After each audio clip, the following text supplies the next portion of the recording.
Welcome to the 2021 Fade into Darkness official rule guide. Firstly, let's discuss keepers. You may keep up to 4 players, with only one being a quarterback. In previous years, you had to keep 4 players, but now you can keep whatever you want, 1, 2, 3, or 4, or 0. So determining the values, this has been discussed before, that if you've drafted a player in a previous first round, his value will be $40 for this previous year, and you can see we've got descending rounds and descending dollar values, and a couple of notes. So any player that was kept as an 18th rounder as a franchise tag player will lose that designation, and he will previously revert back to whatever round he was drafted in. So the example I've got here is Christian McCaffrey. Was kept in the as an 18th rounder in 2020, although he was actually drafted in the first round in 2018. So we're going to forget about that, and he will have an auction value of $40 moving forward. Any player drafted after the 10th round or picked up on waivers during this 2020 season will have a value of $1 to keep them moving forward. And of course, keepers must be submitted on Friday, the Labor Day weekend, and this will be designated by me at a later date. Failure to comply with this will result in 0 keepers for your team. Determining the future value of keepers. In the past, if you drafted a player like, say, Le'Veon Bell in the 6th round, then he was a 6th round keeper forever. That will slightly change here with our auction values. So whether you have a player that's a carryover keeper from the snake draft or is actually drafted in the future auction, you'll be able to keep that player for 1 season at that original cost. The second time you keep the player, though, there'll be an increase of $1 from the original price. If you keep him for a 3rd time, you'll see his keeper price go up by another $2, and if you keep him for a 4th time, it'll go up by another $3, and so on and so on. So 2 examples just to clarify this. So Russell Wilson, assuming he's kept as a 3rd rounder in our future auction draft, so the 3rd rounder will cost you $25 to keep him in 2021.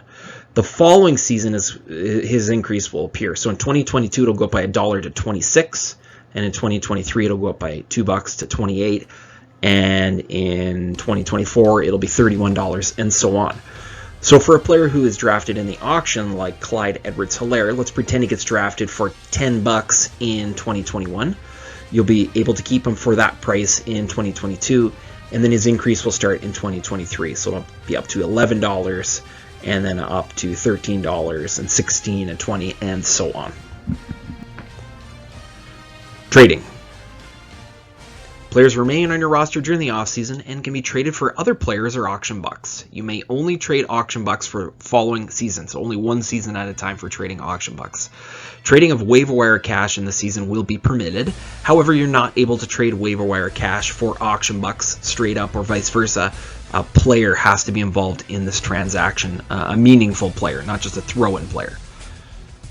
So rented players will be strictly prohibited. So for instance, Brown cannot be traded to Arnone during the season, with the understanding he'll be traded back at a later date. That has not changed. And our trade deadline will occur the Wednesday of Week 12 at 11 p.m. right before the Thanksgiving Day Thursday games. Okay, so Week 12, 11 p.m. Regular season and playoff. So we've always gone with a 14-week season, a regular season, and 2 weeks of playoffs. Apparently the NFL is adding an extra week on, so we're actually going to have a 15-week regular season. If they don't add this week on, we will just revert back to whatever our original rules have been for years. So 15 weeks, it's an unbalanced schedule, meaning you don't play everybody twice. Some people will only play once. So playoffs for next season will occur in weeks 16 and 17, and this is based on an 18-week season. The top 4 teams will move to the championship bracket, while the other 6 teams go to the consolation side. And in terms of tiebreakers, it will be a head-to-head tiebreaker first, and then a total points for the season will be the second tiebreaker. So whether this is between 2 teams, 3 teams, or 4 teams, this will be the tiebreaker that will be used head-to-head, and then total points for the season. Week 16 will act as the first week of the playoffs. The team finishing first during the regular season will have the honor of picking his opponent he will face in the semifinal, and then the other 2 teams remaining will compose the other semifinal. Of course, the teams that score the highest in those semifinals will proceed to the championship matchup in Week 17. The regular season champ must select his opponent by 7 p.m. on Thursday of Week 16, and the team winning the championship bracket will be considered the league champion. The consolation side. So the 6 teams that remain will play each other, quote unquote, in Week 16 and 17. In Week 16, the top 4 scoring teams will receive +4, +3, +2, and +1 auction bucks. So the highest scoring team gets +4, the second highest scoring team gets +3, and on down. And notice that the 2 lowest scoring teams will receive auction bucks, and they will have the punishment of having to pay for the beer or the pizza. And this is as long as we have an in-person draft. If there's no in-person draft, then we will not enforce this particular rule, much like we did for the previous year. The 2 teams losing, now this is new here, the 2 teams losing in the championship bracket will be sent to the consolation side for the final week, Week 17. The top 4 scoring teams will receive +4 and +3, and the 4 lower scoring teams will receive 0. So the 2 teams that get knocked out of the championship bracket will proceed to the consolation and have a chance to win a few auction bucks, and they'll be competing against the other teams. How the money will be distributed in the future. So the entry fee will remain the same at $140, making a total pot of $1,400. The prize money will go as stands. So 45% of the pot will go to the person who is in first place at the end of the regular season. 20% will go to the second place person, and 10%, basically your entry fee back, will go to the third place person.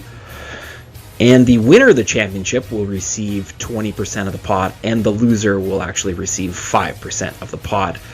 And any monies you win will move towards your entry fee for the following season. And if there is a net balance in your favor, I will pay that out.